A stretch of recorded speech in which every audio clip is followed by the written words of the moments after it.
Thor is working on Michel Serres' Michel Serres and politics, and he's going to give his paper about references and their potential. Michel Serres and Bruno Latour, politics through the prism of nature, modernity and style. À toi la parole. Merci Bernadette. Alors, je vais donner ma présentation en français et du coup, j'ai l'habitude de lire mes textes pour ne pas être trop perdu. C'est bon, le son, ça fonctionne? Plus fort? J'ai... Ah oui,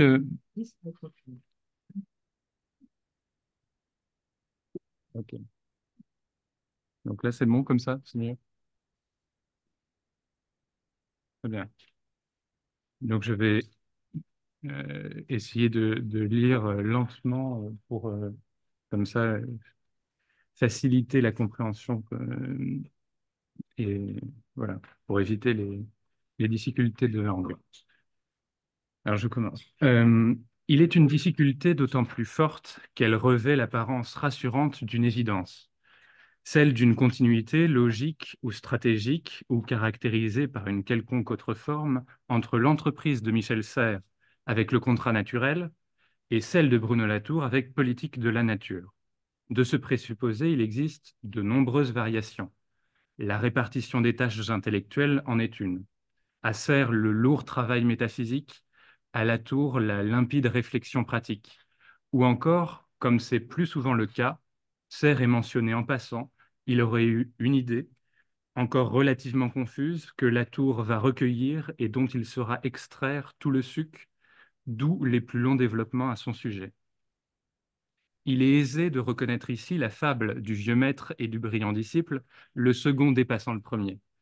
Or, c'est précisément de cela dont je crois il faut se défaire, non par plaisir du dissensus ou de la controverse, mais parce que cela pose problème. C'est se laisser aller à une facilité qui révèle un ou des impensés, celui ou ceux que le présent colloque a pour objectif de lever. Comment faire alors pour tenter de restituer au mieux l'originalité des deux textes et les ambitions propres de chaque projet, tout en maintenant une exigence comparatiste? Je pourrais me contenter d'établir un tableau des points communs et des différences entre les deux ouvrages. Par exemple, Latour use presque exclusivement du nous, us, quand le je, I, fait régulièrement irruption chez Serres. Mais la démarche tomberait tout autant à plat, car présumons que les deux textes sont complètement commensurables. Non, peut-être en partant de ce simple constat. Le contrat naturel est publié en 1990 chez François Bourin, quand Politique de la nature paraît en 1999 à la découverte, le premier précédant de près d'une décennie le second. Ce que je me propose de faire dès lors, c'est, à rebours d'une lecture continuiste, de montrer au contraire comment le contrat naturel hante Politique de la nature. Car après tout, dès la première note de fin, Latour loue à propos de l'opus de Serres un livre séminal. Serres étant également un des auteurs les plus convoqués dans ces pages. Et un des efforts de Latour, me semble-t-il, est de se départir de Serres pour remédier à ce qui lui apparaît comme des lacunes ou des insuffisances. En effet, Latour va affirmer au début du chapitre 2: il est donc inutile d'espérer qu'un contrat naturel viendra réparer les limites de l'ancien contrat social, comme si l'on pouvait simplement rassembler en un grand tout les sujets et les objets constitués au fil des ans pour se mener la plus impitoyable des guerres froides. Et il continue comme suit. Quel que soit le temps que dure sa digestion, le boa constrictor de la politique, ne saurait avaler l'éléphant de la nature. Un corps produit pour être étranger au corps social ne se socialisera jamais. Ou alors, il faut changer entièrement la chimie des aliments et des sucs, des poches et des panses. C'est ce que fait d'après nous l'écologie politique. Encore doit-elle savoir en tirer les leçons. Se dessine une première divergence d'approche. Serres emploie et persiste à se référer aux termes de nature, quand Latour, lui, l'évacue. Latour, qui ambitionne de rénover ou de rendre viable l'écologie politique, annonce d'ailleurs très tôt que cette dernière ne saurait conserver la nature. Il y a là une part de provocation. Mais puisque le raisonnement qui sous-tend une telle nécessité occupe tout le chapitre 1, il convient de le déplier. En fait, Latour opère au départ une réduction en rabattant l'ensemble de l'édifice conceptuel classique de la philosophie sur le mythe de la caverne qu'il emprunte à Platon. Or, qu'institue cette allégorie selon lui? Une partition, d'un côté la science, de l'autre la société, ou encore d'un côté la nature et de l'autre la politique. Les deux sphères se trouvant séparées par une frontière nette. C'est cet assemblage qu'il nomme constitution moderne et qui possède deux chambres. L'une où réside la totalité des humains parlants, lesquels se retrouvent sans aucun pouvoir sinon celui d'ignorer en commun ou de créer par consensus des fictions vidées de toute réalité extérieure. L'autre étant composé exclusivement d'objets réels qui ont la propriété de définir ce qui existe, mais qui n'ont pas le don de la parole. C'est une citation de Latour, j'ai oublié de le préciser. Et Latour de repérer ici une tricherie, le beau rôle que s'octroient les savants dans ce système, en s'accordant le privilège de pouvoir circuler incontesté entre les deux sphères, c'est-à-dire, et là je reprends aussi Latour, de faire parler le monde muet, de dire le vrai sans être discuté, de mettre fin aux interminables débats par une forme indiscutable d'autorité qui tiendrait aux choses mêmes. Où se comprend l'ambition du sous-titre de Bruno Latour, en se passant du recours de la science, enfin faire entrer les sciences en démocratie. En attendant, la nature, pour lui, prise dans cette organisation, demeure la justification essentielle de ce pouvoir indu. Plus précisément, c'est l'unité de la nature qui en produit tout le bénéfice politique, puisque c'est ce rassemblement, cet ordonnancement, qui seul peut servir de concurrent direct à cette autre forme de rassemblement, de composition, d'unification, tout à fait traditionnelle et qu'on appelle depuis toujours la politique. C'est d'abord la constitution, toujours a priori de la nature, et donc son caractère immuable, autant que l'ordre irrécusable dont elle serait la source, que met en exergue Latour et qui la lui fait rejeter. Or, est-ce que la façon qu'a sert de mobiliser la nature dans le contrat naturel tombe dans ces critiques? Je ne peux hélas faire ici une recension exhaustive, mais pourquoi Serre multiplie les définitions de la nature dans son ouvrage, si ce n'est en partie par conscience et pour la faire échapper à ce danger? Il la trouble, ne la fige pas, lui rend son instabilité intrinsèque et pourtant occasionnellement réglée, toute la fécondité de l'oxymore de son titre procédant de ce geste. Ainsi, elle correspond tantôt à la nature cosmos turbulente, parfois à la Terre-planète, au monde mondial par opposition au monde mondain humain. Elle désigne, et c'est là aussi une citation de Serre, les conditions dans lesquelles nous naissons ou devrons demain renaître, retrouvant là son étymologie latine. Ailleurs, elle devient, et je cite Serre, l'enfer de la cité ou de la culture, l'enfer de la cité ou de la culture, exactement le lieu du ban, à la lettre la banlieue de la ville. Plus loin encore, elle adopte l'aspect d'un réseau de liens multiples où toute chose congruente conspire et consente entre là qui s'attachent par un treillis de relations au tissu social et humain désormais solidaire, etc. C'est grâce à ce jeu fin de références croisées et de renvois partiels, prenant au fur et à mesure de son texte la forme d'une immense toile tissée, que Serre espère réussir son pari. Je vous en laisse bien sûr seul juge, mais à mon avis, Latour est conscient de cette éventualité. Je veux dire de la persistance et d'un bon usage de la notion de nature pour faire un clin d'œil à Catherine Larrère. Mais, je le répète, rien d'étonnant finalement, car Serre est bien l'un des principaux interlocuteurs de Latour. D'ailleurs, au début du chapitre 3, Latour se pose la question comment engendrer dans les formes, c'est-à-dire en bonne et due forme, la réalité, l'extériorité et l'unité de la nature, ce qu'il appelle même provisoirement un état de droit de nature et qu'il déploiera dans la suite de son propos. Car par quoi remplacer l'ancienne constitution moderne? À ce point, Latour fond les deux assemblées en un seul collectif dont le rôle est de débattre de la hiérarchie des êtres et de parvenir à une solution acceptable, c'est-à-dire un collectif en voie d'expansion où les propriétés des êtres humains et non humains avec lesquels il doit composer ne sont nullement assurées d'avance. Malgré cette réunion, il y a bien face à lui une réalité extérieure, mais celle-ci n'est pas définitive et signale simplement que de nouveaux non-humains, jamais inclus jusqu'ici dans le travail du collectif, se trouvent mobilisés, recrutés, socialisés, domestiqués. Là, c'était une citation de Latour. Soit à nouveau deux entités dont le pourtour est sujet à redéfinition et où l'emploi des vocables d'humain et de non-humain acte la sortie de la nature. Cependant, à l'intérieur même du collectif, Latour va réinstaller un bicaméralisme nécessaire à son fonctionnement démocratique, puisque les Occidentaux, et c'est Latour qui parle, ont toujours cherché, sous le couvert de la nature, à inventer un collectif à deux chambres. En fait, il va doter ce collectif de deux pouvoirs auxquels il parvient par une analyse, par ailleurs fort intéressante, puis un réagencement de la distinction entre les faits et les valeurs, tributaire de l'ancien clivage, selon lui, entre nature et politique. Vient donc d'abord le pouvoir de prise en compte, chargé de répondre à la question «Combien sommes-nous?»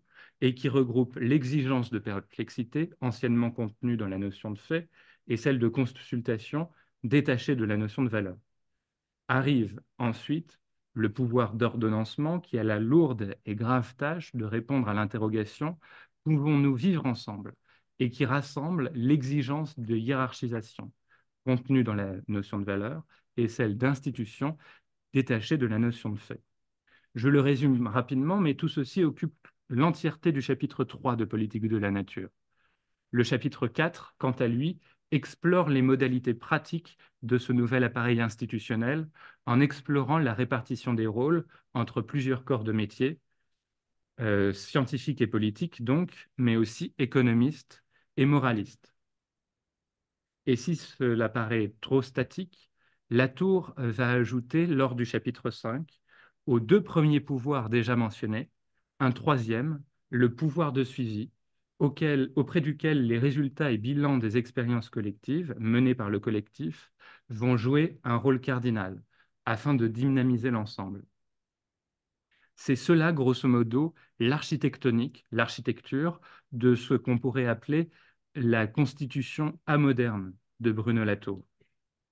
Mais elle repose sur un dernier élément, sur lequel je veux me focaliser désormais, celui du bon monde commun, qu'il traite dans le chapitre 2 et qui s'élabore autour d'une réflexion sur la représentation où l'on retrouvera Michel Serres.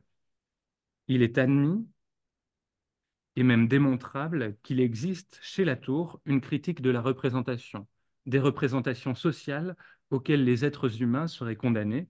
C'est pour cela qu'il cherche à sortir de la caverne et de son mythe trop confortable.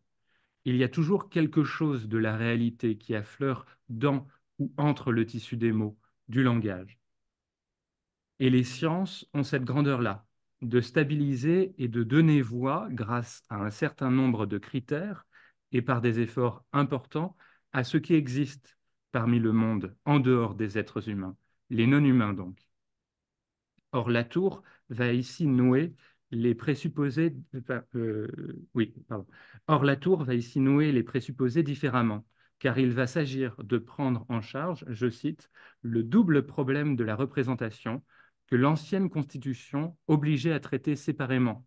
L'épistémologie voulant savoir à quelles conditions on peut avoir une représentation exacte de la réalité extérieure, la philosophie politique cherchant sous quelles conditions un mandataire peut représenter fidèlement ses semblables. Ainsi, et premièrement, Latour va écrire le seul moyen de reconnaître au collectif une matière première qui puisse intéresser la vie publique, c'est de le définir comme une assemblée d'êtres capables de parler. Ce sera donc les scientifiques qui seront les porte-paroles des non-humains, et comme on doit le faire avec tous les porte-paroles, dit Latour, on doit douter profondément, mais pas définitivement de leur capacité à parler au nom de leur mandant. Commence à apparaître, selon moi, un paradoxe, ou à minima une tension, et que je soumets à votre examen. Car plus loin, Latour va affirmer: nous ne prétendons pas que les choses parlent par elles-mêmes, puisque personne, pas même les humains, ne parle par lui-même, mais toujours par autre chose. Alors, comment comprendre ce par autre chose? La simple représentation de soi me semble exclue.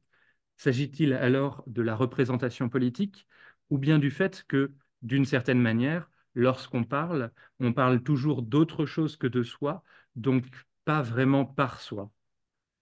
Latour ici hésite, et s'il complique pour sûr la notion de représentation, notamment à travers une insistance sur les embarras de parole, sur ce qu'il nomme les embarras de parole, il me semble qu'il choisit malgré tout et in fine la représentation politique, même si elle s'en trouve considérablement modifiée. Plus tard, il va constater, reversant un outil de la sociologie des sciences dans la sphère politique, que les citoyens ont un appareil de phonation. Ils peuvent agir et s'associer. Cette transaction, cet échange de traits ou d'attributs permet la représentation comme l'instauration du bon monde commun. Comme Latour le stipule, alors que la morale du bien commun se trouvait séparée de celle physique et épistémologique du monde commun, nous prétendons au contraire qu'il faut les conjoindre pour reposer à nouveau frais celle du bon monde commun, du meilleur des mondes possibles, du cosmos. Et ça débouche notamment sur tout le chapitre 3, pardon, sur lequel je ne vais pas revenir. Même si là encore c'est une version rénovée, Latour reprend l'ancienne de l'appel au commun. Ce que je veux souligner par là, c'est que malgré les efforts d'explicitation de nombreux présupposés, son parti pris déflationniste, Bruno Latour, dans Politique de la nature, demeure prisonnier, comme le remarquait déjà Christopher Watkin dans son livre de 2020, du référent de la démocratie libérale représentative. Du reste, il l'assume en glissant dans sa conclusion qu'il n'a fait qu'exprimer un point de vue particulier, non seulement européen, mais français, peut-être même social-démocrate. Mais cela ne va pas sans conséquence ni problème. Je l'évoquais plus haut, l'ouvrage de Latour est hanté par le contrat naturel de Serre. Et en effet, les premières pages du chapitre 2 sont en creux consacrées à un commentaire de l'opus de Serre. Par exemple, Latour cite élogieusement ce passage, et plus longuement encore que moi maintenant, sur le langage que parlent les choses du monde. Donc là, c'est une citation de Serre. Certes, nous ignorons la langue du monde, où nous ne connaissons d'elle que les diverses versions animistes, religieuses ou mathématiques. Quand fut inventée la physique, les philosophes allaient disant que la nature se cachait sous le code des nombres ou les lettres de l'algèbre. Ce mot de code venait du droit. En fait, la Terre nous parle en termes de force, de lien et d'interaction, et cela suffit à faire un contrat. Donc ça, c'est la fin de la citation. Passage dont Latour va prétendre tirer tous les effets. Et cela donne donc la réflexion susmentionnée sur les embarras de parole et la reconduction de la représentation. Or, je ne crois pas que ce soit le sens du propos de Serre. Second exemple, Latour rapporte un deuxième extrait du contrat naturel, que voici. La science joue donc, depuis son établissement, le rôle de droit naturel. Cette expression consacrée recouvre une contradiction profonde, celle d'un arbitraire et d'une nécessité. La science recouvre la même, exactement au même lieu. La physique et le droit naturel, elle joue ce rôle depuis son aurore. Et Latour de commenter que Serre a été le plus loin dans la remise en cause de l'opposition entre nature et politique, grâce à son usage original dans la remise en cause, grâce à son usage original du droit, mais de compléter juste après, par mépris de la politique et plus encore des sciences sociales, il a gardé intacte l'unité de la nature, à laquelle il a redonné au contraire un nouveau bail. Si je me permets, ce qui peut s'apparenter à un détour, c'est qu'il s'agit de la note de fin qui accompagne la réfutation inaugurale par la Tour de la possibilité d'un contrat naturel, que j'ai restitué au début de mon intervention. Ainsi, je pense désormais que chaque personne présente peut commencer à comprendre que, en effet, les ambitions de Serre et de la Tour ne sont pas les mêmes. Comment rendre ce constat davantage sensible? J'y viens. Il me faudrait commencer par avouer que, d'une certaine façon, la Tour n'a pas tort. Serre se méfie de la politique. Et d'ailleurs, il ne cesse de répéter que sa proposition du contrat naturel est une philosophie du droit et non pas d'écologie politique. Quant aux sciences sociales, il avance, et c'est une citation du contrat naturel, qu'elles n'ont de méthode et de finalité que policière, de contenu qu'informationnel et d'histoire qu'archaïque. Pourquoi? Car elles jouent, selon lui, régulièrement aujourd'hui encore, le rôle de rapporteur auprès de l'État, d'un complément d'une information qui se devait d'être totale dans la cité antique et qui en permettait le contrôle. Je crois par ailleurs que si Serre est si méfiant quant à la politique, c'est qu'elle est et demeure d'abord pour lui essentiellement sacrificielle et le véhicule d'une domination qu'elle légitime et fonde. D'où une tentative pour lui échapper. Pourtant, Serre va reconnaître une qualité au contrat social des tenants du droit naturel moderne, c'est-à-dire à peu près contemporain. Notre liberté, le contrat social, donc, instaure une société à responsabilité limitée, c'est-à-dire que notre liberté tient de cette limitation. Elle vient en partie des espaces de non-droit, et il ajoute, par où pourrait passer la nature. Étrange réflexion liant liberté, non-droit et nature, sans doute. Ou peut-être pas tant que ça.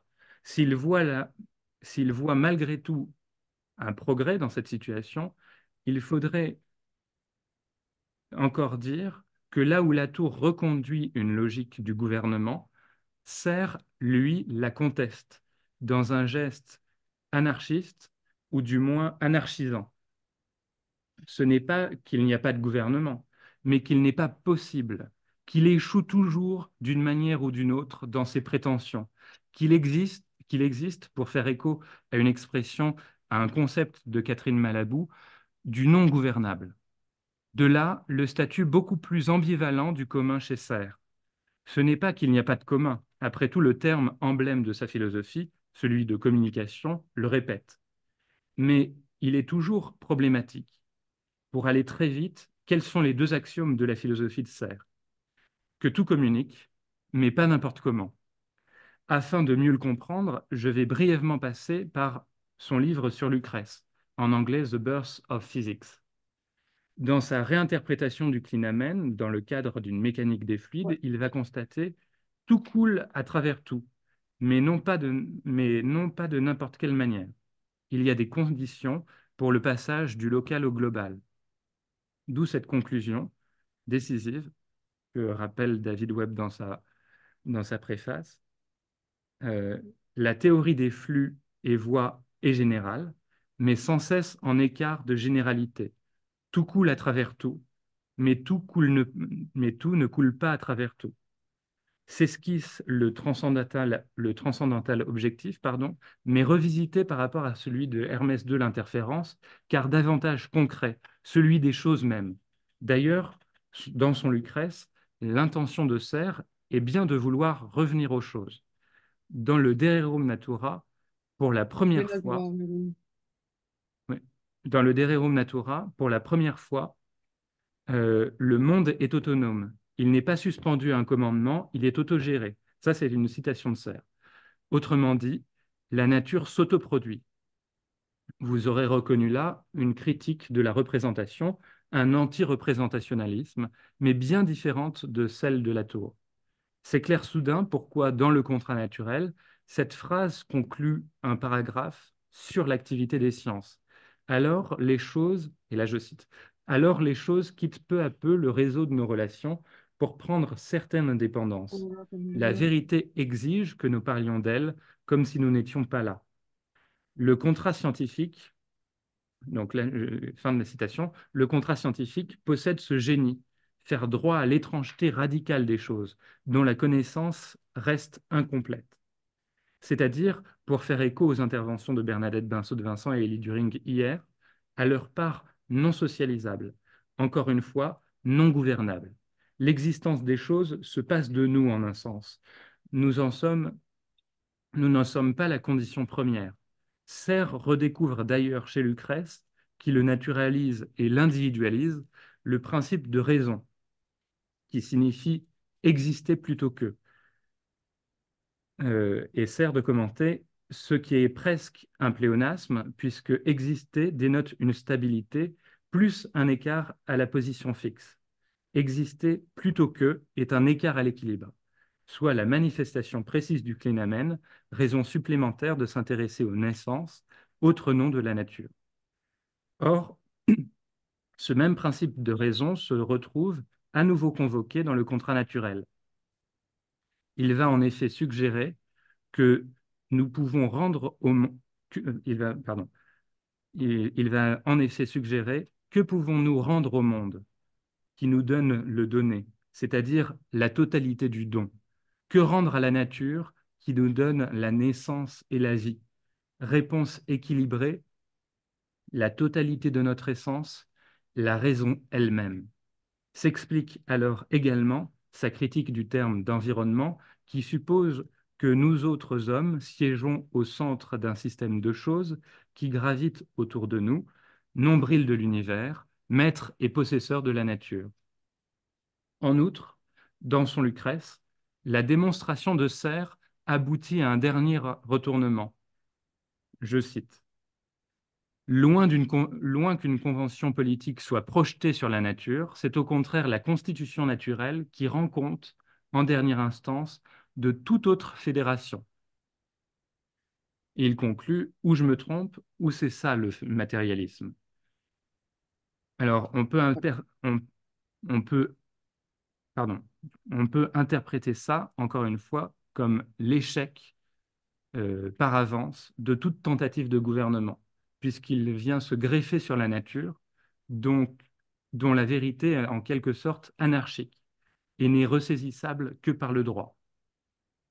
Nous sommes alors fort loin de la tour.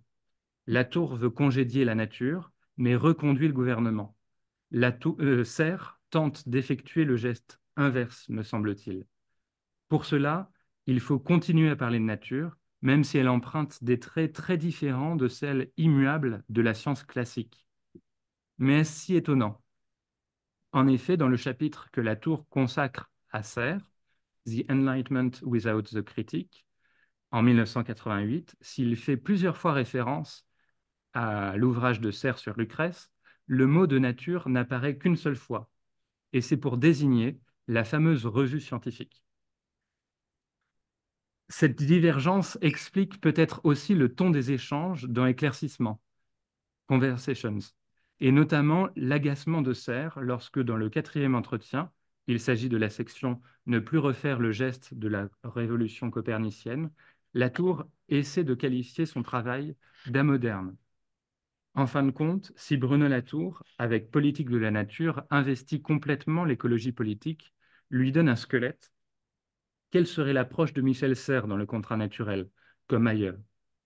Paul A. Harris, dans un article de 1997, pose que Serres pratique l'écologie culturelle au sens étymologique du terme, semblable oxymore à celui du contrat naturel, mais celui-ci ouvrant vers des considérations stylistiques et esthétiques que je n'aurai malheureusement pas le temps d'aborder. Il y a de plus une session sur ce sujet cet après-midi. Je m'arrête donc là et vous remercie de votre écoute et de votre attention.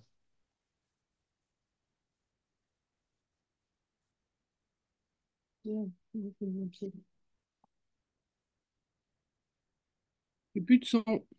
Thank you, Victor, for this paper. And I think we are going to listen to Catherine Larère now. Catherine, are you online? Yes, I'm here, but do you see me? Yeah. Do you hear me? On va te donner la parole pour Yes, of 25-30 course. minutes. But I would like to share. Yeah, to share your screen, please. Yes. So here you can.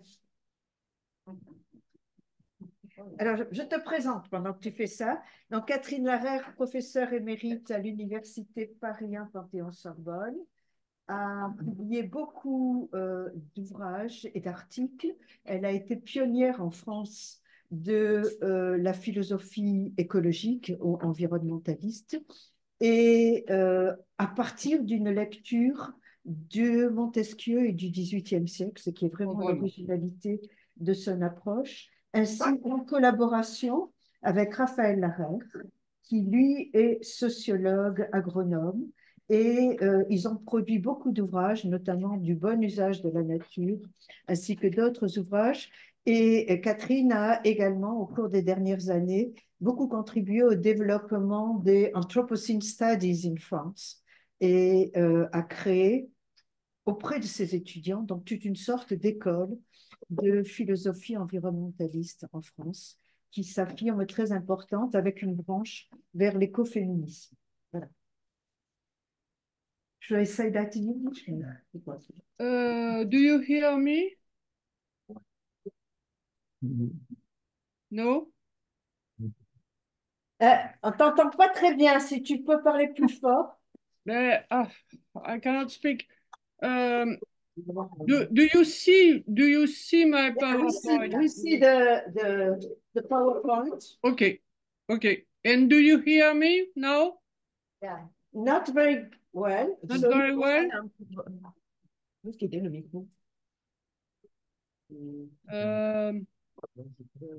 And now. Speak louder. Okay. Non, mais je pense que c'est le technique.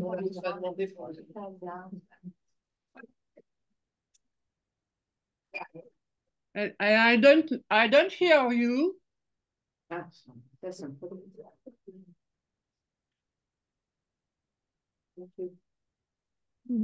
Do you hear me now? That's better. That's better. Okay. So I will speak in French, as did Vincent before me. And I'll speak on the same topics, that is Serres contrat naturel and Latour politique de la nature. But I think my talk will be quite different from the previous one. And so you will have some, let's say, pluralist approach. So, je passe au français. Et vous m'entendez toujours? Yes. Oui. Très bien. Donc, je passe au français. Donc, comme l'intervention précédente, je veux m'interroger sur le rapport entre, je veux dire, entre le contrat naturel et politique de la politique de la nature de Latour, et plus précisément sur la question du Parlement des choses. Mais je vous dis, je pense que les deux présentations sur les mêmes objets vont être tout à fait différentes. Donc, si je reviens au contrat naturel de Michel Serres, tel qu'il paraît en 1990, si on me demandait aujourd'hui qu'apporte le contrat naturel de Michel Serres, je dirais que c'est la première approche philosophique. Hein, Bernadette parlait d'anthropocène tout à l'heure. Je dirais que c'est la première approche philosophique de la question de l'anthropocène, même s'il n'emploie pas le mot. C'est-à-dire qu'on en trouve les deux idées.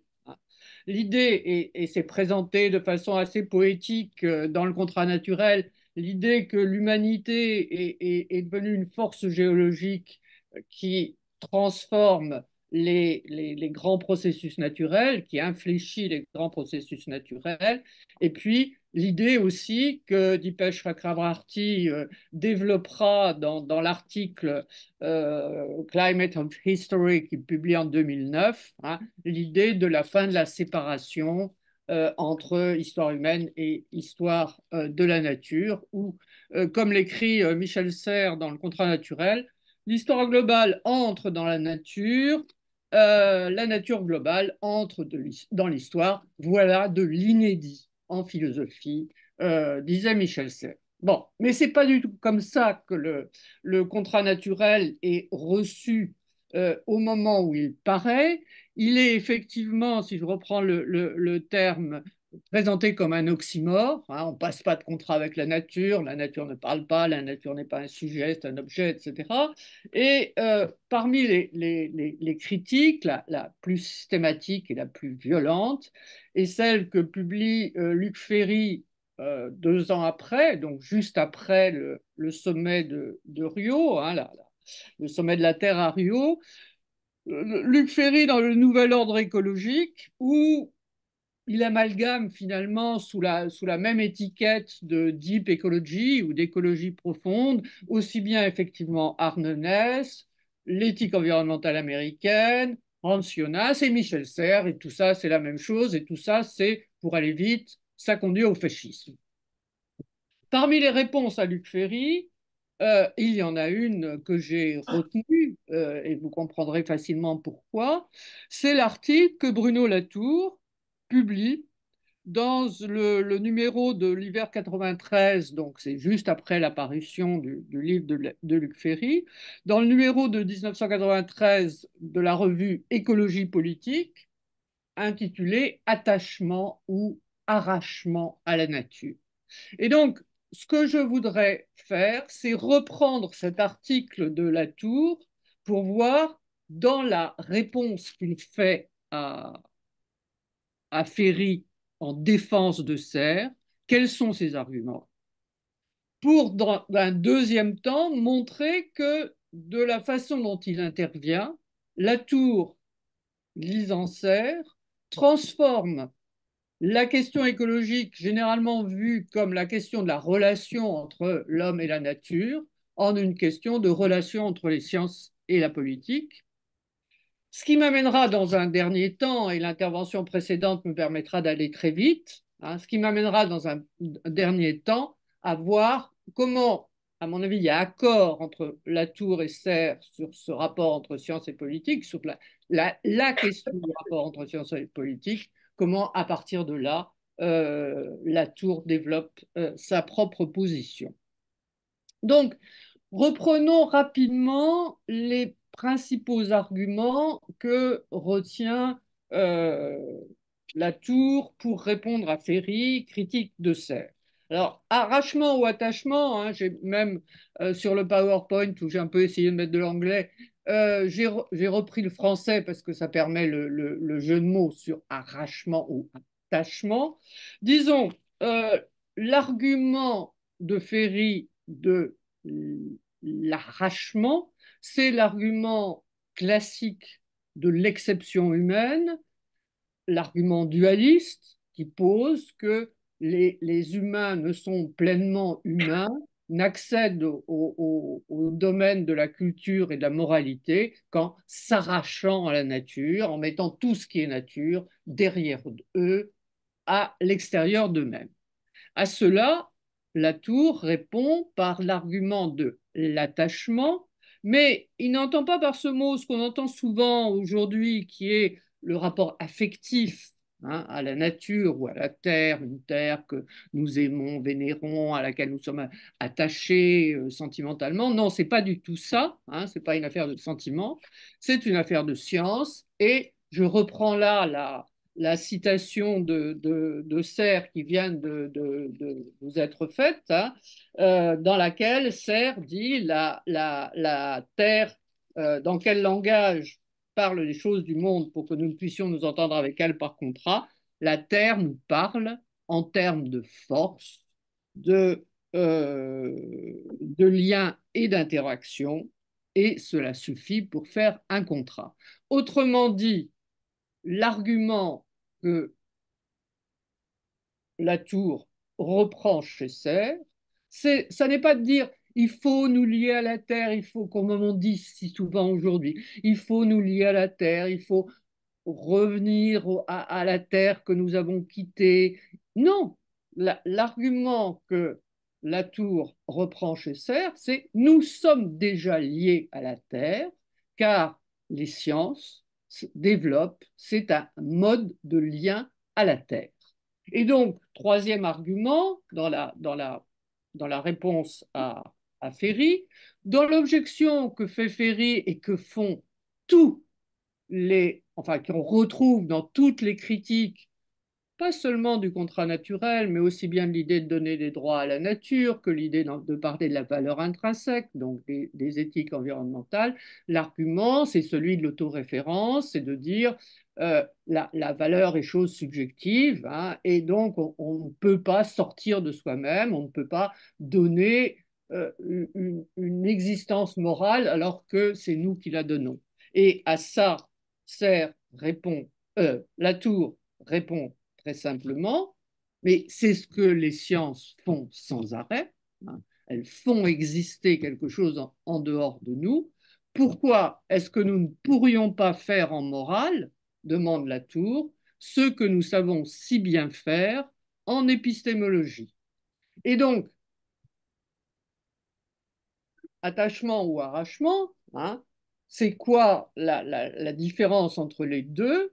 Eh bien, dit Latour, c'est que Serre fait en morale, finalement, ce que les sciences font déjà, et il le fait, bon, je reprends des choses qui ont été dites avant, et il le fait parce que, je cite Latour, il croise les ressources épistémologiques avec les ressources morales pour repenser le lien avec cette fameuse nature dont on veut toujours s'arracher, donc Ferry veut toujours s'arracher, et donc ce lien, il existe et il suffit de l'expliciter. C'est ça le contrat naturel. Alors, on peut maintenant, dans un deuxième temps, je pense que c'est déjà clair, pardon, ça je saute, on peut dans un deuxième temps voir comment c'est déjà chez Serre, et c'est ce que Latour finalement retient de Serre dans son article. On est passé d'un débat impossible entre l'homme et la nature à une analyse, une étude possible des relations entre science et politique. Pourquoi le dialogue impossible entre homme et nature? Bon, c'est là qu'on retrouve la critique constante que Latour fait du mot de nature, parce que parler homme-nature, dans un terme aussi dualiste que la nature, c'est dire la séparation, et à ce moment-là, c'est dire leur réunion impossible. Or, c'est ignorer ce qui est la solution même que présente Serre et que va reprendre Latour, qui est, bon, c'est cette capacité de croiser, hein, ce qui se fait dans les sciences et dans le droit, hein, et que résume la phrase de Latour, le modèle du contrat vient de la science, parce que le modèle des sciences vient du droit, hein. Et qu'est-ce qu'il y a là derrière? Qu'est-ce que ne comprend pas Ferry? C'est que l'objectivité n'est pas un donné, mais que, dit Latour, il y a une histoire humaine de l'objectivation. Et c'est à ça que renvoie Serre. Alors, vous me permettrez de sauter sur l'expression d'histoire humaine de l'objectivation pour y voir une référence. Je vais faire intervenir un troisième personnage entre Serre et Latour. Je ne compte pas Ferry comme un personnage, donc je fais intervenir un troisième personnage entre Serre et Latour, qui est le psychologue social, mais également un des penseurs fondateurs de l'écologie politique en France, qui est Serge Moscovici. Et Serge Moscovici a publié en 1968 un essai sur l'histoire humaine de la nature. C'est pour ça que je prends la phrase de Latour comme un clin d'œil à Moscovici. Donc, il publie en 68, elle passe un peu inaperçue vu qu'il se passe d'autres choses en 68, mais qui est republiée en 1977, donc après que la réflexion écologique et comment la pensée écologique se soit développée.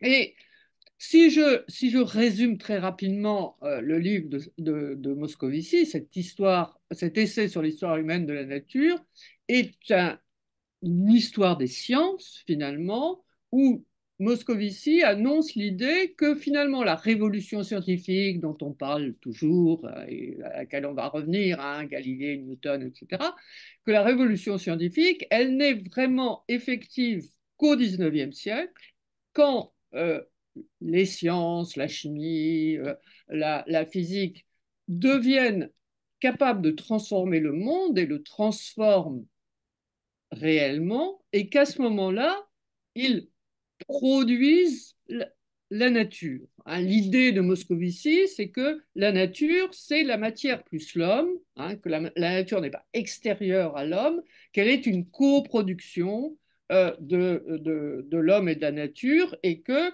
bon, il parle d'état de nature, et que ce qui marque le 19e siècle, quand les sciences commencent à réellement transformer le monde, c'est l'éruption de ce qu'il appelle la question naturelle.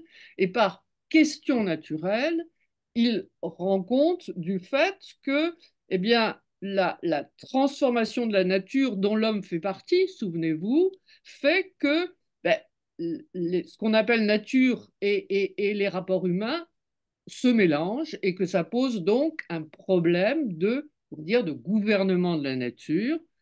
C'est dit Moscovici, gouverner ce qui guide nos relations avec les forces naturelles, c'est gouverner la science, c'est gouverner en même temps deux ordres, l'ordre naturel et l'ordre social qui sont entremêlés. Hein. Et que donc l'objectif de Moscovici dans l'essai sur l'histoire humaine de la nature, c'est, je cite, rendre compte du pouvoir exercé par les sciences dans les différentes dimensions naturelles, politiques et mentales des sociétés humaines. Alors, si j'ai fait ce retour à Moscovici, c'est qu'il me semble qu'il éclaire énormément, ce qui n'est pas toujours très clair, aussi bien dans ce que Serre dit du contrat naturel que dans ce que Latour dit du gouvernement de la nature, finalement, des politiques de la nature, dans le livre du même terme, du même titre. Il me semble que quand on voit ce que Moscovici appelle la question naturelle, hein, ce fait que les sciences ont fait que les processus naturels ont fait irruption dans les rapports politiques et qu'il faut gouverner les deux à la fois, ça éclaire véritablement aussi bien le contrat naturel que l'idée de Latour dans Politique de la nature. Et je dirais le titre même du livre, parce que si on se souvient, et ce qui a été dit avant est tout à fait juste, hein, Latour déteste le mot de nature. Hein. Il a une véritable haine du mot. Hein. C'est l'autorité des savants, mais c'est toute chose qu'il déteste. Pourquoi, à ce moment-là, est-ce qu'il donne comme titre à son livre Politique de la nature? C'est peut-être l'éditeur, c'est souvent ce qui se passe quand on publie un livre, mais pas seulement. Hein. Il a les moyens de refuser qu'on mette un mot qu'il n'aime pas. Si on reprend Moscovici, question naturelle, gouvernement de la nature, je trouve que le titre de Latour devient beaucoup plus clair. La question, alors, c'est comment gouverner la nature, dans lequel le terme de gouvernement de la nature, c'est un génitif à la fois objectif et subjectif. Hein. C'est gouverner la nature, mais c'est aussi la nature qui gouverne avec les humains. Euh, on sait en effet, c'est ce que Serre développe longuement dans le contrat naturel, que ce qu'il appelle le règlement de l'affaire Galilée, hein, c'est-à-dire qu'à au moment du conflit entre Galilée et l'Église, la façon dont ça va se régler, c'est qu'il y aura, ben, ça sera ce grand partage. Et je rappelle d'ailleurs que le terme de grand partage qu'on attribue toujours à Latour, c'est Serge Moscovici qui introduit l'expression. Donc c'est là que s'établit ce grand partage entre d'un côté la nature, domaine des savants qui ont l'autorité pour parler au nom de la nature, et de l'autre côté la politique, domaine des humains qui règlent leurs affaires entre eux par le contrat.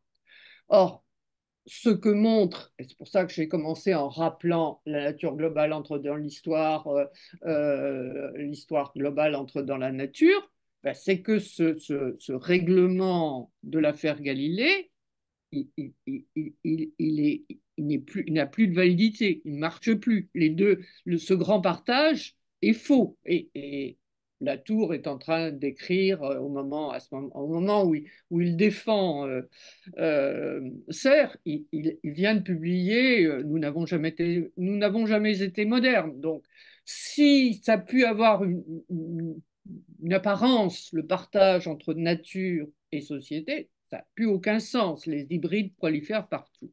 Et donc, la question est, qu'est-ce qu'on va faire? Comment est-ce qu'on va gouverner la nature?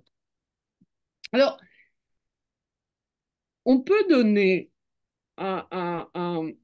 une interprétation de ce que propose Serre dans le contrat naturel en considérant le GIEC, hein, la IPCC, comme une forme de contrat naturel. Parce que si on regarde ce qu'est pour Serre, hein, pas une question de rapport entre homme et nature, mais une question de rapport entre les sciences et la politique, ben, on peut dire, hein, que le GIEC, c'est un collectif de savants, donc c'est l'idée que la science est une œuvre collective et que donc elle est, comme les collectifs humains, réglée par le contrat, mais qu'elle a cette caractéristique propre de pouvoir, bon, comme il a été rappelé auparavant, de pouvoir faire témoigner les objets en personne.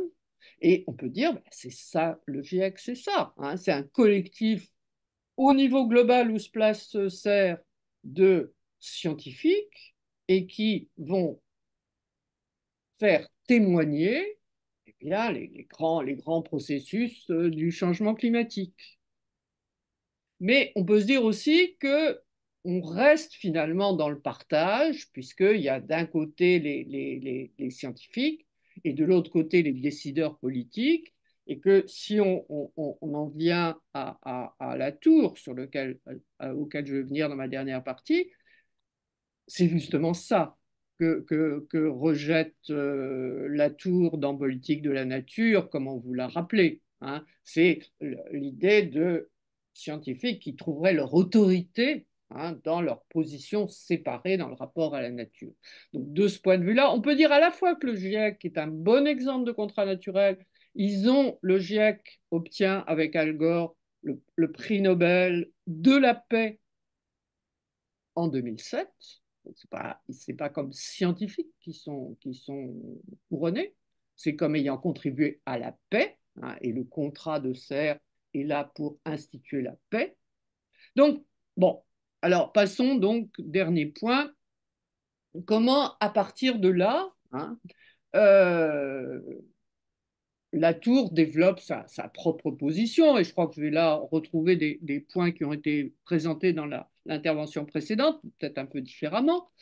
Euh, Disons, on peut considérer le Parlement des choses, donc ça vous a été dit, hein, cette chambre, cette assemblée qui finalement fait entrer ou non les objets naturels dans le contrat, dans la société, comme une reprise, une application, hein, du gouvernement de la nature, mais bon, là aussi, je n'insiste pas, ça a été dit, il y a un déplacement très net du droit à la politique. Le terme même de parlement qui dans le vocabulaire français, peut désigner un tribunal. Hein, les parlements d'Ancien Régime désignent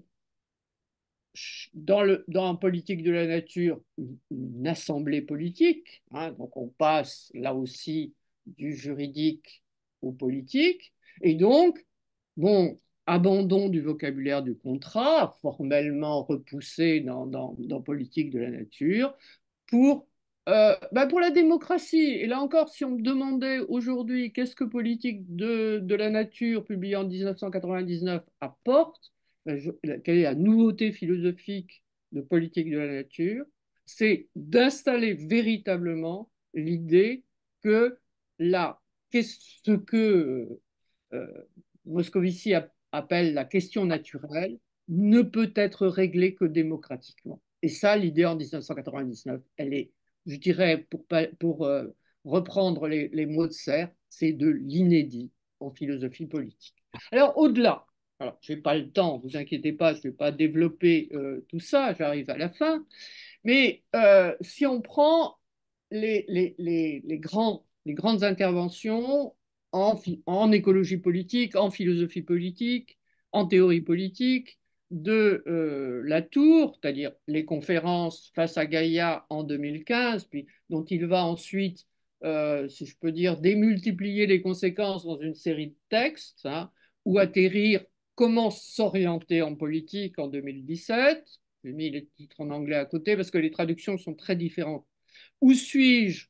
Leçon du confinement à l'usage des terrestres en 2021. Et puis le mémo hein, qu'il écrit avec Nicolas Schulz. Eh ben, si on suit le mouvement de ces textes, on voit à quel point ils s'éloignent totalement du contrat naturel. Et je dirais sur un point fondamental, hein, Serre, parlant de contrat naturel, reprend l'idée disons, du contrat. Hein, le contrat, ça sert à mettre fin à la guerre, à instituer la paix. Or, dans les textes de Latour que je viens de citer, il passe au contraire de la paix à la guerre, hein, puisqu'il va, aussi bien en s'appuyant sur Carl Schmitt que sur Karl Marx, présenter comment s'orienter en politique, ben c'est comment faire la différence entre les humains et les terrestres. Hein. Et les humains sont en guerre, dit-il, contre les terrestres. Donc on passe à tout autre niveau enfin type de langage politique. On n'est plus dans le langage du contrat et de la paix, on est dans le langage de la guerre, que ce soit avec Carl Schmitt, la guerre entre nations, ou avec Karl Marx, l'antagonisme de classe. Mais, et ce sera mon dernier point, est-ce que on peut s'en tenir là? Et il y a une question qu'on peut se poser, si on revient en arrière, entre Politique de la nature, qui est publié en 1999, et Face à Gaïa, il y a plus de 15 ans, il y a 16 ans. Alors, bien sûr, Latour a publié quantité de choses entre-temps, mais pas rien qui puisse être comparé à Politique de la nature, puis ensuite à Face à Gaïa et à la série de textes qui suivent Face à Gaïa. Pourquoi? Alors, c'est là que j'ai une interprétation, une hypothèse interprétative que je vous présente pour terminer, où je partirai. Alors, c'est un livre mal connu de Kerry Whiteside, hein, Divided Natures, publié en 2002, j'y reviendrai, mais qui est consacré à l'écologie politique française, qui n'a jamais été traduit en français. Je trouve que c'est un bon livre, injustement méconnu. Et Kerry Whiteside, qui étudie euh, Serre et Latour, bon, jusqu'à politique de la nature, mais il étudie d'autres choses, mais il conclut son livre en parlant, et je pense qu'il a raison, hein, de l'inscription de l'écologie politique française dans la tradition de l'humanisme sceptique, hein, qui fait remonter à Montaigne. Et il renvoie là-dessus au pluralisme épistémologique de Serre. On pourrait rajouter d'autres éléments. Et donc, il montre que loin, comme Ferry accusait Serre, loin de chercher une sorte de déterminisme dogmatique sur la question écologique ou environnementale, au contraire, aussi bien Serre que Latour l'ouvrent à l'indétermination dont justement le débat est démocratique et caractéristique. Oui, mais ce qu'on ne voit pas dans le livre de Whiteside, parce qu'il le publie en 2002, c'est tout ce qui va se passer. Ça remonte à plus haut, mais ça devient net après 2000, qui est ce qu'en France, on appelle le climato-scepticisme, et dont les mécanismes ont été présentés par Naomi Oreskes et Conway dans le livre Merchants of Doubt, donc cette injection systématique de doute sur la réalité du changement climatique, sur sa nature anthropique. Alors, ce n'est pas du vrai scepticisme, c'est beaucoup trop dogmatique pour être du vrai scepticisme, et je crois que c'est pour ça qu'il vaut mieux parler de déni climatique ou d'agnotologie que de climato-scepticisme. Mais bon, quelle solution apporter à ça? Alors, il y a, je n'ai pas le temps de le développer, c'est un des passages les plus difficiles pour moi du contrat naturel, qui est tout ce que Serre dit sur le tiers instruit, hein, sur ce go-between finalement, cette capacité de jouer les intermédiaires entre les sciences, vraies, et les humanités, plutôt que les sciences sociales. Mais pour terminer sur Serre, je pense que pour Latour, pardon, pour terminer sur Latour, je pense que Bruno Latour a été très frappé, atteint hein, par cette vague d'attaques, de mise en cause, sous couvert de doute, de mise en cause de ce que disaient les propositions et les rapports du GIEC, d'autant plus que beaucoup se sont, dont par exemple un économiste comme Olivier Godard, beaucoup se sont précipités pour rendre Latour responsable de ces attaques de prétendu scepticisme, pour dire ah mais si Latour n'avait pas à ce point mis en cause le scientisme pour aller vite, ça ne serait jamais passé ce genre de choses. Et de ce point de vue-là, il me paraît extrêmement intéressant que le livre qu'il publie entre Politique de la nature et Face à Gaïa, hein, l'enquête sur les modes d'existence, qui n'est pas un livre de politique, mais est hein, enquête sur les modes d'existence, anthropologie des modernes, hein, qui est publié en 2010, et tient compte de ces marchands de doute, hein, de ces attaques de mise en cause, de façon de jeter systématiquement le doute, c'est l'introduction d'où part hein, l'enquête sur les modes d'existence. Donc je me demande s'il n'y a pas, je termine là-dessus, un déplacement, cette espèce, d'une certaine façon, on lui a reproché hein, de cette fuite de Latour vers de plus en plus de politique, c'est une façon de répondre à la mise en cause des résultats du GIEC. Voilà, je vous remercie et I'm very sorry I couldn't be there. I would have been very glad to be with you and to speak with you.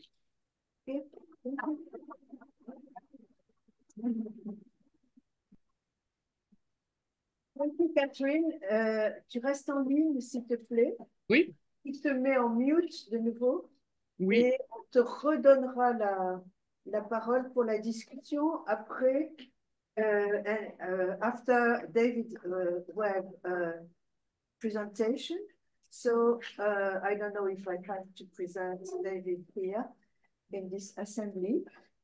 David is professor at Stratfordshire University, and he's one of the main pillars of Serre scholarship in this country. I don't know what we could do without you.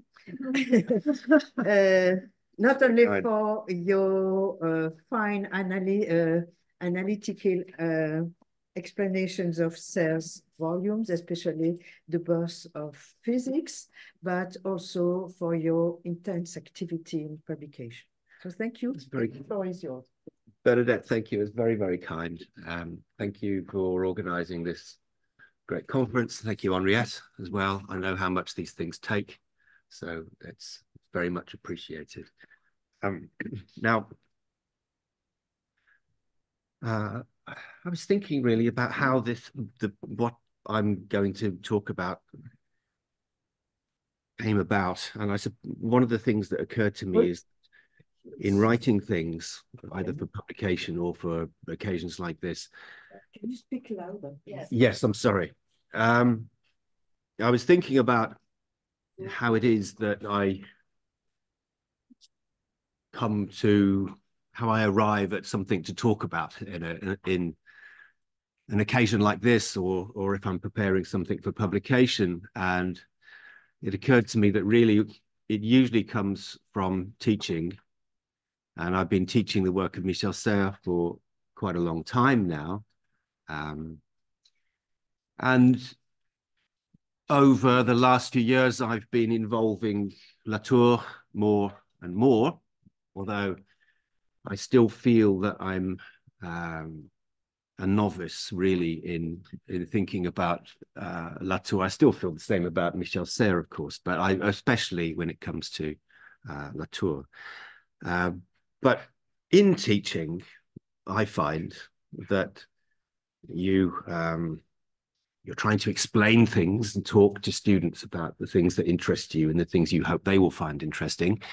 And there's always a point where you find that you're really trying to explain something to yourself, to understand what it is that you're trying to explain to somebody else. In fact, that's my experience. And so what I'm going to talk to you about this morning reflects that very much, I think, in as much as I have been puzzling over a question in thinking about the relationship between Michel Serres and Bruno Latour. And to put it very simply, the question is, or it concerns the relation between the very political tone and phrasing and structure almost of Latour's work, and what I would call the relation to reason in Michel Serres. And when I say that, I'm thinking of several things. I'm thinking, for example, about the point where in The Natural Contract, where Serres says that we need to invent a form of reason that can speak truthfully and judge prudently, and that very formulation seems to bring together or suggest a connection of kinds between the sciences that speak truthfully of the world and a prudential reason that is concerned with what is good and bad, or what is favorable and less favorable. It brings us to the idea of steering and the helmsman in The Natural Contract. We can think about navigation and that motif of navigation in Serres, and how you find your way from one place to another, from the local to the global, for example. And also, I think it makes me think very much of, again, there's a passage in The Natural Contract where Serres writes about the principle of sufficient reason from Leibniz, mentioned already, and there's something very interesting that I find that he writes there, where he says that he talks about the model of the scales and of justice, where there's a balance, but says, of course, also that that's a very primitive model, and that as sciences and technology develops and we have a greater understanding of the complexity of the world, we need more complex models of equilibrium and disequilibrium. And of course, also, as Victor pointed out this morning, Serre is really a thinker of disequilibrium, not of equilibrium. So there's all of these things going on, but what connection in all of this to politics? And so that was my question. Now, I'm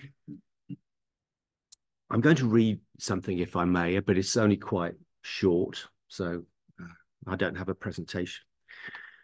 In doing so, what I've tried to do is identify something. I've tried to find my way to something which to me is helping to articulate this relation or non-relation of kinds between Serre and Latour over these questions. In order to do that, I know that I am being a little strict and sometimes maybe taking things in a very, I won't say too narrow way, but I know that this is a sort of almost a work in miniature that needs to be unfolded, especially through a lot of the work which I think we heard yesterday on translation, where the complications of this relationship will, I think, would become more evident. But I've tried to keep things as simple as I can here, to not so much to make a point as to try to identify something, and I welcome your response to see if I'm pointing in a good direction or not. All right. So forgive me if I just turn to the paper now and read. In The Politics of Nature, Latour describes an institutional process for deciding who and what to include in the collective we call the world. The process is more nuanced than I have time to describe now, but essentially, all things, human and non-human alike, presents propositions that are considered for inclusion. The work of deciding is undertaken by two houses. The responsibility of the upper house is to establish whose claims to be included can be heard and in what form. And it is then the task of the lower house to decide on the basis of these claims who or what can be included in the collective world. Now, in fact, as I've sort of mentioned already, but it's worth underlining here, the candidates are not individual things, but propositions and habits in which things of different kinds are combined. The aim is to constitute a world by admitting those which are most compatible and excluding those which are most incompatible. Latour openly acknowledges that the process is a terrestrial and political version of Leibniz's account of the way God composes a world from all the possibilities that press their claims to exist. And I shall come back to this point later. Importantly, all decisions are provisional, and any claims that are refused can be heard again at a later time or in a new form. Latour insists that everything remains negotiable, open. In this sense, decisions about who and what to include in the world and how are fundamentally political. That is, they cannot be made by appealing to any principle unless that principle itself has been negotiated. Now, the absence of a principle or rational criterion for deciding on the makeup of the world, I think here, is connected to what Latour in the text Irreductions calls the principle of irreducibility. And the opening line of Irreductions states that Nothing is by itself either reducible or irreducible to anything else. To which Latour cautiously adds that this is a prince that does not govern, since that would be a contradiction. If nothing is by itself either reducible or irreducible to anything else, we begin with a state of indeterminacy, somewhat reminiscent of what Serre calls the clouds, or noise even. Latour writes that we can speak here, however, of forces, weaknesses, entelechies, monads, actants, or actors that associate with one another, and in doing so constitute what is real. When two forces or actors enter into such a relation, the terms of that relation must first be negotiated, which usually, and this is what Latour describes there, usually involves the strongest force imposing those terms on the weaker. But in line with the principle of irreducibility, the terms that an actant imposes on another are not determined in advance by any other rules, laws, or structures. Though, he writes, an actant may try to make others play by the rules that it has learned from other actants. We have then something like regularities that arise in the course of a game in which the rules may change with each turn or throw. As Latour says, in love, as in war, all is fair in the attempt to attach the rules to something more durable than the moment that inspired them. When forces or actors form an association or network, they set out their terms for equivalence that other networks can take or leave or negotiate. In this way, it is by forming an equivalence that a network becomes capable of bearing on others that are not, or not yet, equivalent. We can see a connection here back to the institutional process that Latour describes in Politics of Nature. By negotiation, alliances form, and through further negotiation, others may join, or by force be made to join. And if the alliance fails, then the weaker actor, the one without allies, is excluded. Latour describes the process of forming alliances or associations as one of translation. He writes, where the aim, he writes, of translation is to render two propositions equivalent. And here I take it propositions is obviously a linguistic term, but it's not perhaps in Latour uniquely linguistic, given what was said about the politics of nature earlier on. Reason itself makes use of translation by making sentences, clearly we're talking literal linguistic sentences here. Reason itself makes use of translation by making sentences equivalent to one another in such a way that a sentence is, Latour writes, displaced while pretending not to have moved, and translated while pretending to have stayed faithful. Reason then makes equivalent what is not, while concealing the negotiation or the exercise of force required. For Latour, then, no appeal to reason can displace the ultimately political process through which alliances form, stand up to one another, or give way to one another. Now, Latour clearly attaches importance to the notion of equivalence here, and his choice of words when describing negotiation, I think, is significant. He writes, though each actor is local, it can move from place to place as long as it is able to negotiate equivalences that make one place the same as another. Now, On reading this, I immediately thought of Michel Serres' fascination with the figure of Harlequin. On returning from a trip to the moon, Harlequin is asked what it is like, and he replies that it is the same as here, more or less.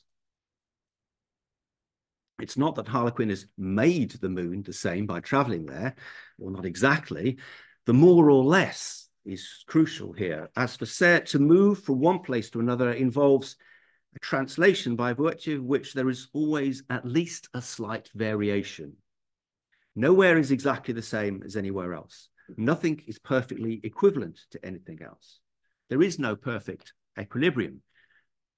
Yet there may, for Serres, be invariances, formal patterns that recur through the variations. Serres' notion of invariance here is not the same as an equivalence. Based on mathematical formalism and developed through his reading of Leibniz, invariance denotes the recurrence of a purely formal or relational figure in ways that nonetheless vary by virtue of the concrete setting in which they occur. The world is endlessly variable, endlessly varying on itself. And to move from one place to another is neither to make each place equivalent to the last, nor simply to observe them in their difference. It is to link, through translation, one local place with another, and thereby to compose a global world that comprises variability. As Serres puts it, by the displacement from site to site, I imitate the process of creation, or rather, knowledge is produced in me, rather for me, sorry, knowledge is produced for me as being or the real is for God. So we have Leibniz there again and creation. Now, the message of the story of Harlequin is therefore that a system does not depend on a principle of identity. It is organized by variation itself. Serres says that explicitly in his book on Leibniz, page 41. To think is to move from one locality to another, where locality, however, may take many different forms. For example, it may be a network of relations in a particular geographical place and time. It may be a scientific discipline, a genre of writing, or even, of course, the sciences and the humanities that are linked for Serres by the Northwest Passage. The possibility of tracing variations from one locality to another is also what allows Serres in the natural contract to propose that we invent, as I said earlier, a form of reason that speaks truthfully and judges prudently. Now, that is to say, as I said earlier, a form of reason that can speak about what is true or false, about what is good and bad, about what is favorable and unfavorable. And if such a form of reason is possible, it will exist as a translation somehow between these variations. Yet, for Latour, it seems to me, any such appeal to reason, or rather calling this reason, remains under suspicion on account of his views about irreducibility and translation. In Irreductions, Latour says that he decided to see what knowledge and power would look like if there was no distinction to be made between force and reason. Reason, like force, negotiates a local equivalence, but passes itself off as something more binding, necessary even, concealing its status as a negotiation. As Latour explains, we too often start with exchanges, equalities, and the transfer of equivalents. But we never talk about the preliminary work in which these equivalents are forged. It is as if we spoke of road networks but never of civil engineering. Interesting point, I think. The dependence of any system of equivalence or exchange on the preliminary work means that there are always alternatives, since that work could have been done differently. For Latour, the fact that he can travel around the world using an American Express card is no different to the application of mathematics to the physical world. They are both networks that lose their value, their efficacy, the moment one steps outside them. And he writes that, that's taken from Irreductions from the Pasteurizations, page 221. In a sense, the fact that one can step outside such a network may be obvious. One can always dissent, I suppose. But there may be something, excuse me, further here that indicates a difference between Latour's stance and Serre's, and which again relates to the work of making equivalent. For Latour, the association of forces to form a network establishes an equivalence, but he is clear that it remains local. This is not some total uniformity, obviously. He is clear that this equivalence remains local and that different networks with different equivalences can bear on each other, or not, as the case may be.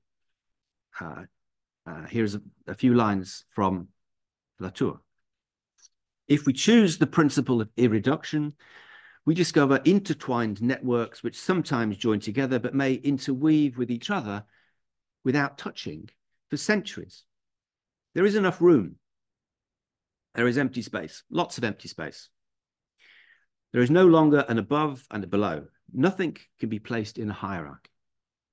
The activity of those who rank is made transparent and occupies little space. There is no more filling in between networks, and the work of those who do this, padding, takes up little room. There is no more totality, so nothing is left over. It seems to me that life is better this way, he writes, which is nice.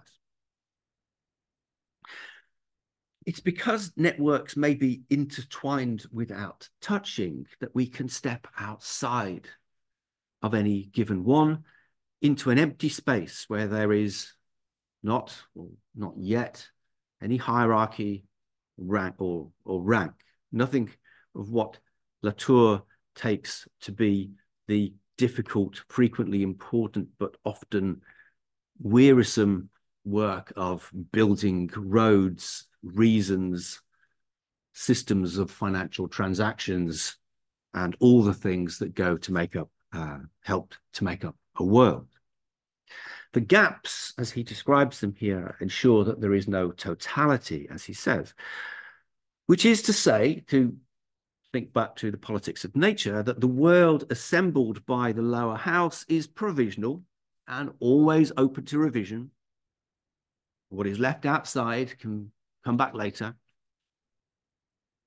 And it seems, if it seems that life is better this way to Latour, it may be because the spaces ensure this possibility of future negotiations, political dimension, remains. But the passage also suggests to me a contrast with Serre, for whom variation from one locality to another seems to follow a different logic, a logic of more infinitesimal differences rather than jumps across empty spaces. To leave one network for Serre is to open oneself to another, at least to some degree. I'm thinking here of the way he talks about flows, for example, patterns of flows in The Birth of Physics. There is no space really between flows because each flow is bounded by some other flow. Its constraints are actually formed by other forms of flow. In this sense, there is no kind of outside. Although belatedly, it occurred there's a passage at the beginning of Genesis where Serre, it's sort of set there right at the very beginning of the book about the Sargasso Sea. where all the messages in bottles that people throw into the sea all come. And here's this sea, which is bounded by seas, but it's a place of calm and stillness somehow. I don't know if that's has a connection here, but that image came to mind as I was saying you're always bounded by flows. In a sense, I guess the Sargasso Sea also is bounded by flows, and yet there's something, that image is a little different. Anyway, I think the upshot of all of this is that the relation between reason and something like political negotiation works differently for Serre than it does for Latour. For Serre, as for Latour, any example of order will be local, but for Serre, there is always a way to navigate towards a neighboring example, linking one locality to another. And there are ways to do this well or badly. And that seems to be an important point here to me, which is to say, there are recurrent features of order, its emergence and its survival that, for Serre, we would be wise to keep in mind. And I'm thinking here of what Serre writes about fluid flow, inclination, entropy, time, and so on. These do not set clear imperatives. They're not binding, but they do offer a guide of how best to link one local variation to another to compose the global. Yet I cannot see how Latour could recognize them. In spite of how they operate for Serre, and Victor, you mentioned this morning that passage from that remark I made in the introduction to the Birth of Physics, simply was rephrasing something which appears in the text itself, where Serre says that there is always a general model, but always in deviation from the general. Right. But there is something like a general model, always in deviation. I can't see how Latour could recognize this, because in spite of how they operate for Serre, at that level of generality, but in deviation from the general, they would always be simply local to Latour, as I see it. The patterns of flow in complex dynamic systems that are a recurrent feature of the world that Serre describes would be no more binding than the application of mathematics to the physical world or the miraculous operation of American Express credit cards. Beyond them must lie open spaces that make for Latour the ongoing work of political negotiation not only unavoidable, but without preconditions or constraints. It seems then that Latour's adherence to irreducibility leads to a notion of translation at odds with Serre's account of translation as a movement across variations, and that this in turn leads to a political character in Latour's work that is less pronounced in Serre. When in the natural contract, Serre calls on us to invent a form of reason that speaks truthfully and judges prudently, Latour might remind us that this cannot conceal the need first to negotiate terms. From the perspective of Latour's determination not to avoid this political work, Serre's confidence in the possibility of connecting, weaving, moving from the local to the global in ways that are better or worse might look naive. Now, I'm not sure that I would endorse that view.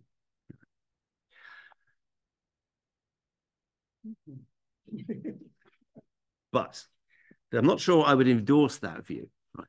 But it feels there is something in it. Although it also occurred to me, but in that point, in that moment, is that not where Serre does the civil engineering? Is that not where he does where the roads are being built as opposed to traveled on? Is that not where we do which I guess would open up a connection from this problematic, as I'm phrasing it here, to the questions of regarding technology in Serre's work. But that would be something else. A twist. There may be yet a little twist, which I just want to end on here. As Latour acknowledges, his account of the work of the two houses in The Politics of Nature borrows heavily from Leibniz. The work of the upper and lower houses is almost directly analogous to Leibniz's description of the creation of the world on the ultimate origination of things. Almost. Because, of course, the two accounts are not directly equivalent.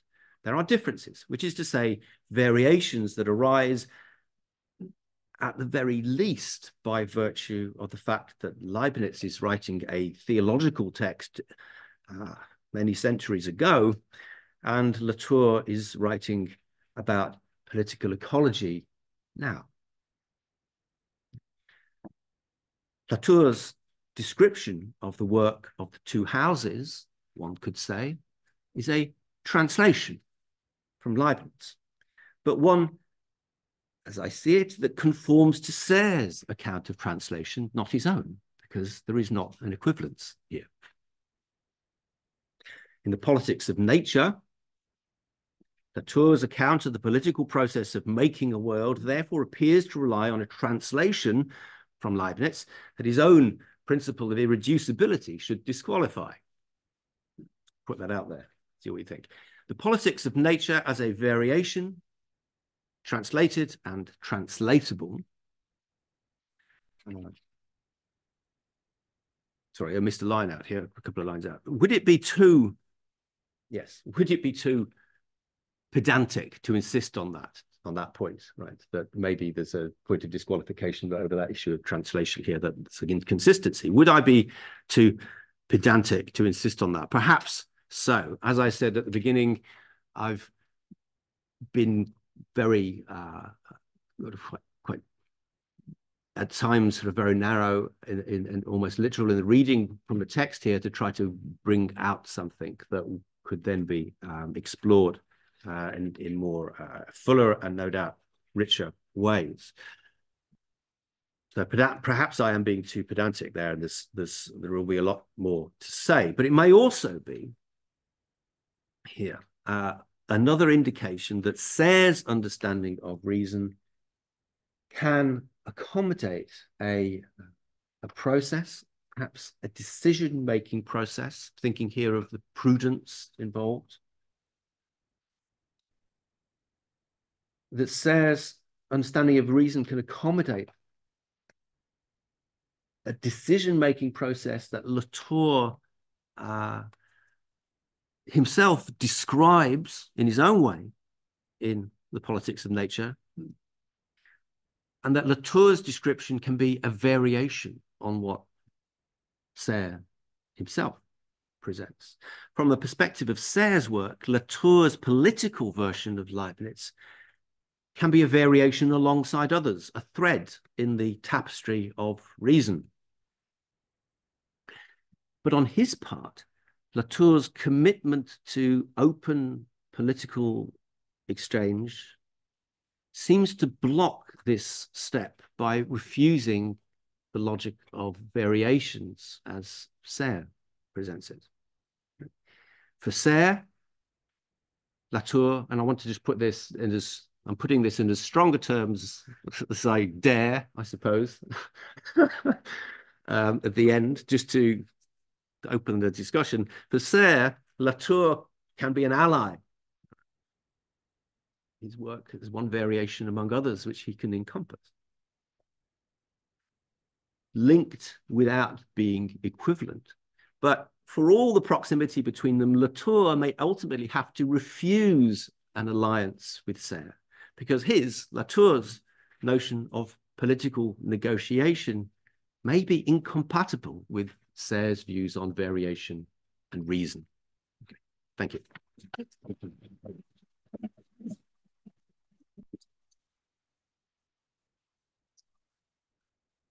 Okay, so we have only 15 minutes for a discussion. Come back, please, and you stay here. I'm not running away. Catherine, are you online? Okay, so we have 3 different papers. They all raise the issue of the governability of the environment, the nature. And we also have a point of view about the context of the difference between Serre and Latour. So the floor is open. You can ask questions either in French or in English. And that would... Tim, you want to take the chair? So sorry. Yeah. Sorry, I took your role. Okay, Steve. Je vais essayer. Une question pour tous ou peut-être personne. No, you need the... Oh, You need the... What sacré. Pas un objet. Une question pour tous, peut-être. La fiction juridique dans le droit naturel, contrat naturel, quelle est la force de la fiction juridique? La force de la fiction, c'est peut-être fiction de la force seulement. Ou non?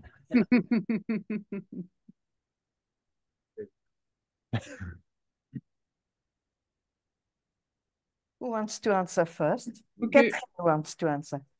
Euh, Unmute your... Okay? je veux bien répondre. C'est bon, vas-y. J'y vais? Vas-y, vas-y. Mais je dirais la force de la fiction dans le contrat, dans les théories classiques du contrat, c'est de dire que justement le contrat n'est pas naturel, que le contrat est une construction. Et ça, je pense que ça reste chez Serre et encore bien évidemment chez Latour, dans l'idée que c'est pas donné dans la nature. Je pense que c'est ça la force du contrat. Je pense aussi que l'interprétation que Latour fait de Serre et qui marche assez bien, c'est de dire finalement ça existe. Quand il n'y a pas besoin même de faire la fiction qu'on va contracter avec les forces naturelles. Donc, de ce point de vue-là, je pense que la conception du contrat de Serre dans le contrat naturel n'est plus une conception du contrat. Et pour Latour, c'est évident qu'il va rejeter ce type de fiction, puisque la fiction du contrat, c'est de dire que les choses sont là, alors que pour Serre, un collectif est en redéfinition constante.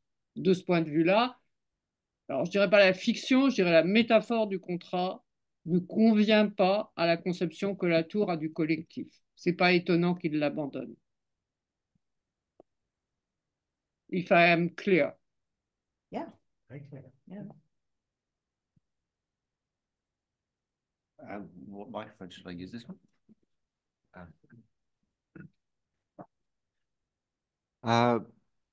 Yeah, your question concerns the relationship between force and fiction and force. Yeah. It makes the term that comes to my mind in thinking about that is narrative.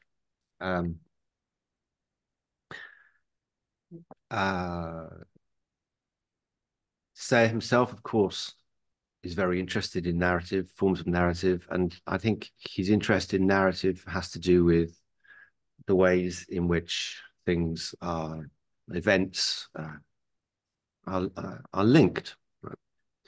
So narrative,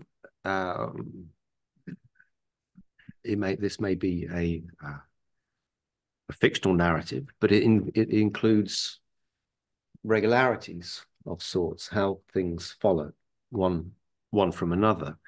So it seems to me that there is a connection here, and that's actually the idea of narrative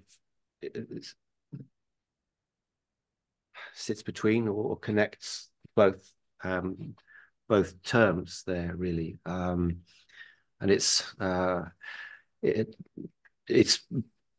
what, and of course narratives do kind of, we get stuck in narratives, we form narratives, we write narratives, we discover narratives, but we can also find ourselves stuck in narratives, and in that sense narratives exert a certain force because we reproduce the narrative in certain ways. And Latour himself made I referred to a line or two from Latour which reflects that very closely, I think, when he says that I think networks can reproduce those sort of habits which they've taken on and encourage others to take them on in the same way, you know. So yeah, that for me, your question would lead us to think about narrative and the relation of narrative to regularity and the relations of regularity to how one thing begins to bear on another, but without having to begin, in a sense, either from fiction or from force. Yeah. You want to add? Because I'm not sure that for Serre, you can make an equivalent between narrative and fiction. His grand narrative is not a I quite fiction. agree with you, Bernadette. Yeah. His grand narrative is by no means a fiction. No, although we still have to find it out. We still have to do the work of composing it.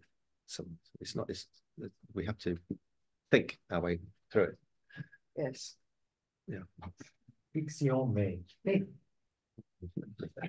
Yeah. Yes. Yes, please. Can I? No, you throw it.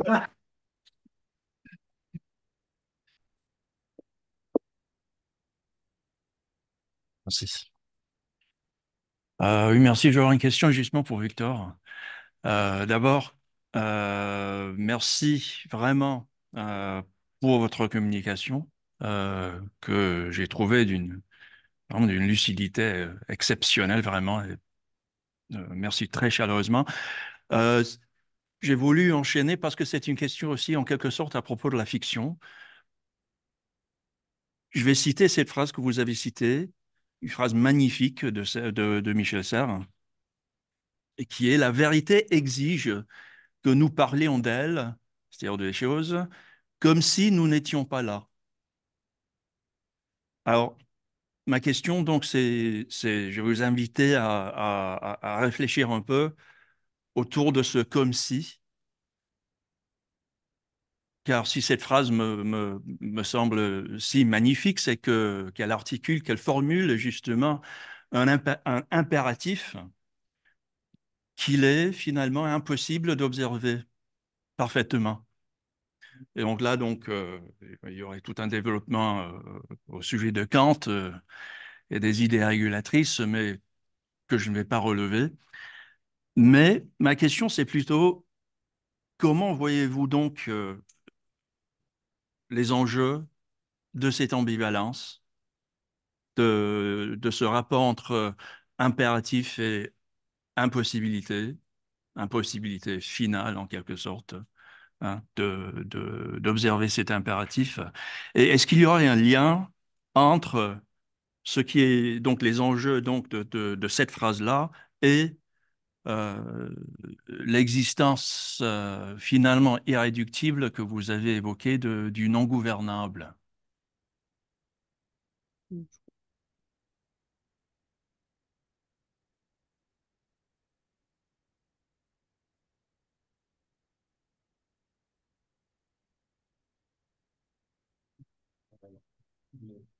il y a deux choses. D'accord. J'entends pas, j'entends pas. D'accord. Voilà.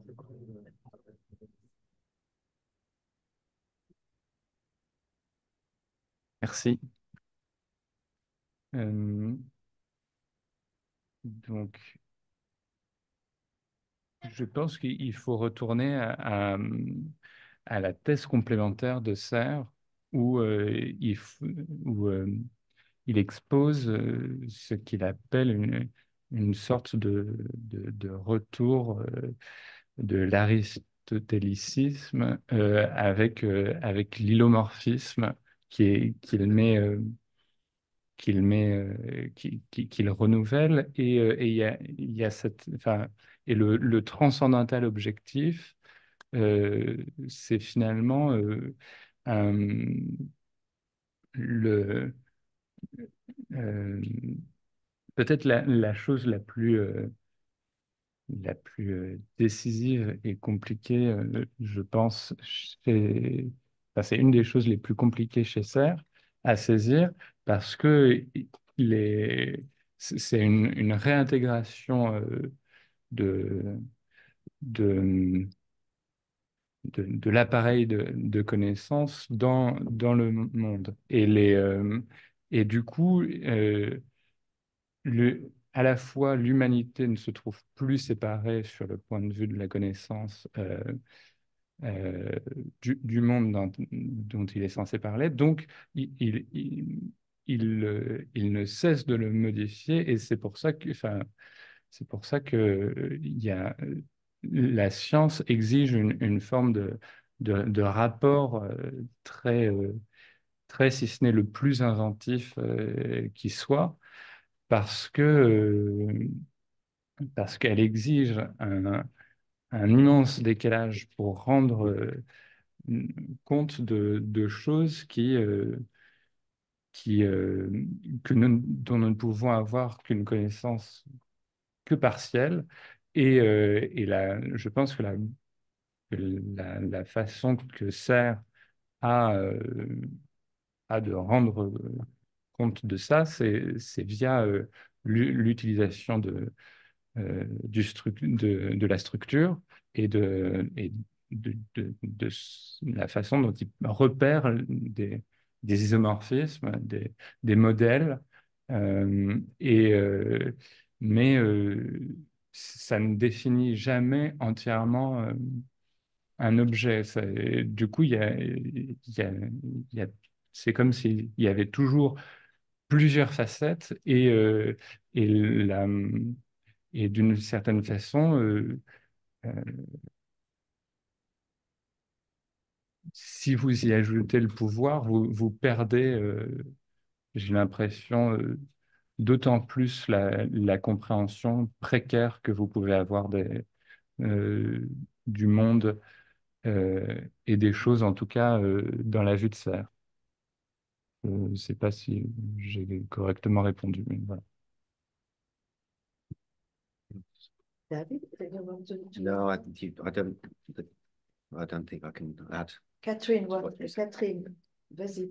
Oui, la question ne m'était pas posée, mais j'ai envie d'y répondre à la tour. Par la Et tour. donc, et donc, d'une façon beaucoup moins métaphysique ou beaucoup moins prise dans l'histoire de la philosophie. Je veux dire, on peut dire que la phrase bon, la vérité exige que je ne sais plus comment c'est dit, comme si nous n'étions pas là, ça peut être pris aussi comme une description de ce qui fait la réussite d'une expérience scientifique, c'est-à-dire que les objets y soient présents, comme si les observateurs de l'expérience n'étaient pas là, comme si les objets agissaient, étaient des agents et non pas des artefacts manipulés. Autrement dit, la condition de l'objectivation, c'est que on sorte de la subjectivité et qu'on rende présents par eux-mêmes, qu'on montre la capacité des objets à être présents par eux-mêmes, et de telle façon que s'il y a d'autres spectateurs, il y aura le même résultat. Donc je pense le rapport avec l'ingouvernable, je dirais moi c'est plutôt un rapport avec le contrat social, qui est la capacité finalement de changer de place. Et ce qui se passe dans le contrat comme rapport entre des agents, c'est la possibilité d'entendre la parole de l'autre comme si c'était la sienne et de s'y reconnaître, la parole commune comme si c'était la sienne. Donc il me semble qu'il y a là beaucoup plus, il n'y a peut-être pas que ça, mais on peut y voir une étude de ce qu'est l'expérimentation. Est-ce que je peux simplement ajouter que Fort. oui, ça me fait penser que cette dimension, en effet, est présente dans un certain sens chez Serre, mais il y a, mais le recours, enfin, presque chez Latour, en tout cas dans Politique de la nature, il y a d'une part le côté très délibératif que- et d'autre part, il y a cette insistance sur le laboratoire comme, comme lieu fondamental et tout son vocabulaire, toutes ses métaphores sont issues de la sphère technique. Euh, alors que chez Serre, c'est davantage euh, un vocabulaire naturaliste avec, bien qu'il y ait aussi une très grande connaissance des problèmes scientifiques, c'est évident, mais ce que je veux dire, c'est que le fait qu'il y ait ce vocabulaire très naturaliste, d'une part, ça contraste une logique entre intériorité ou intériorisation chez Latour et presque extériorisation et l'extériorité des choses qui peut être, euh, qui peut être ressaisie par la structure chez Serre, mais aussi que... j'ai oublié la suite, donc désolé. I can jump Ça at ne me that. paraît pas d'ailleurs exclusif. Hein. Yeah, I think it's true that the notion of the laboratory that you mentioned of purification, actually. But if you read the natural contract, I think that Serre's criticism of the social contract is precisely that there is a kind of purification because they just flatten the world, imagining that there is a space which is quite homogeneous without, it's the allusion to the myth de la caverne, to where there is light. It's a kind of lunar, a world as seen from the moon, as opposed to the world, the real world, where you never have dark and light as opposed system. So I think that the notion of the laboratory as the pure system, which was the basis of the social contract, is already in Serre's natural contract. No? Tu as parfaitement raison. Et en fait, voilà, cette critique du laboratoire, elle est présente d'ailleurs dans son livre déjà dans son livre sur Lucrèce, puisque le laboratoire, c'est le monde même. Mais du coup, il y a aussi le fait que, contrairement à Latour dans Politique de la nature, Serre fait un grand usage de la littérature et peut passer extrêmement aisément par des sciences à la littérature ou aux arts, ce que ne permet pas du tout Latour, en tout cas dans cet ouvrage-là. Okay. Thank you to the three of you. And